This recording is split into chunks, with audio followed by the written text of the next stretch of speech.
Video marketing is an amazing platform for producing really cool, high quality content that gets watched, listened to, and paid attention to.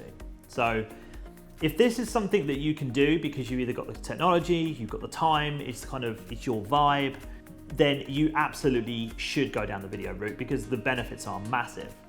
That said, it's an incredibly time-consuming thing to do and can be expensive if you outsource it and don't do it yourself.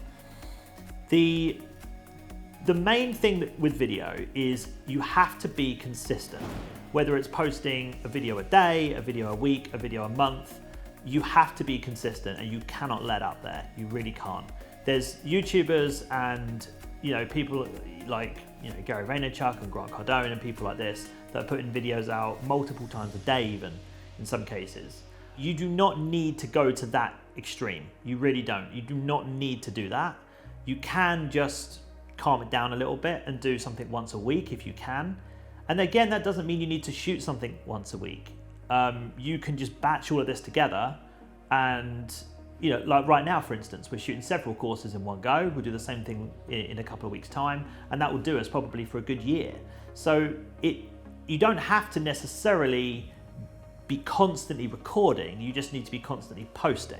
And those two things don't necessarily have to be the same. So bear that in mind, try and be smart about it. If you're getting a video production company in, get them in for a couple of days, get all your content sorted out and shoot everything over a couple of days for as much as you possibly can, and then have it edited and posted consistently. So a couple of things on YouTube itself. This entire thing is very, very similar to content marketing in the sense that you're looking for a keyword, so you can use keyword research tools to identify what people are typing in to YouTube, much the same way that you can with Google.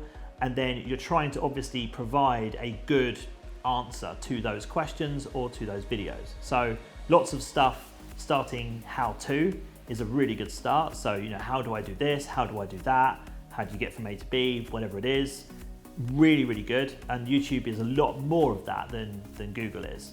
So you kind of want to, they're really good for content because you can explain how to do something and they give good examples. And obviously you've got all of the flexibility that video gives you to be able to portray that and deliver that information.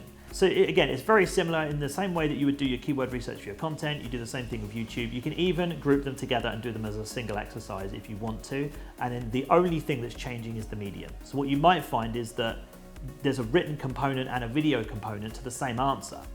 And you're just delivering it slightly differently. So you're coming up with the same content, it's just your delivery is different.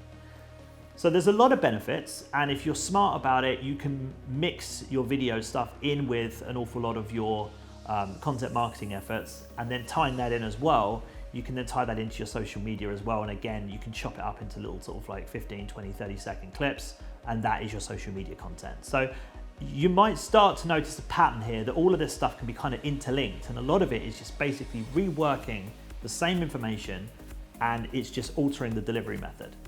So a couple of quick things on YouTube. You obviously want to make sure that your title and your thumbnail are enticing.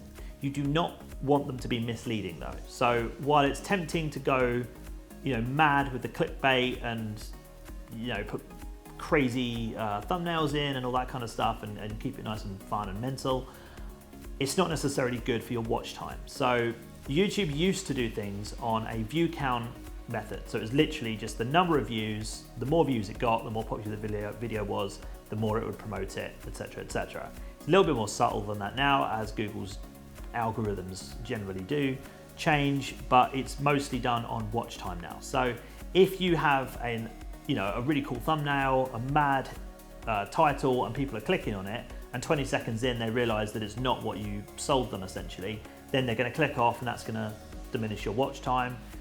YouTube looks at that and then goes, oh, actually this is not what we thought it was, and let's demote it.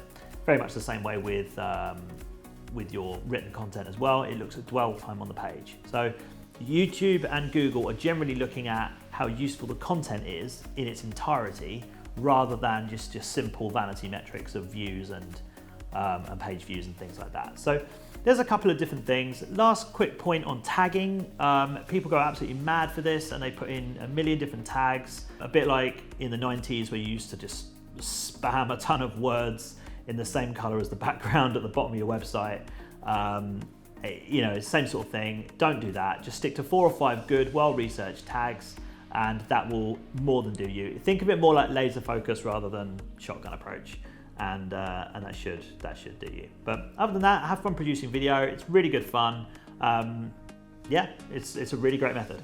So enjoy.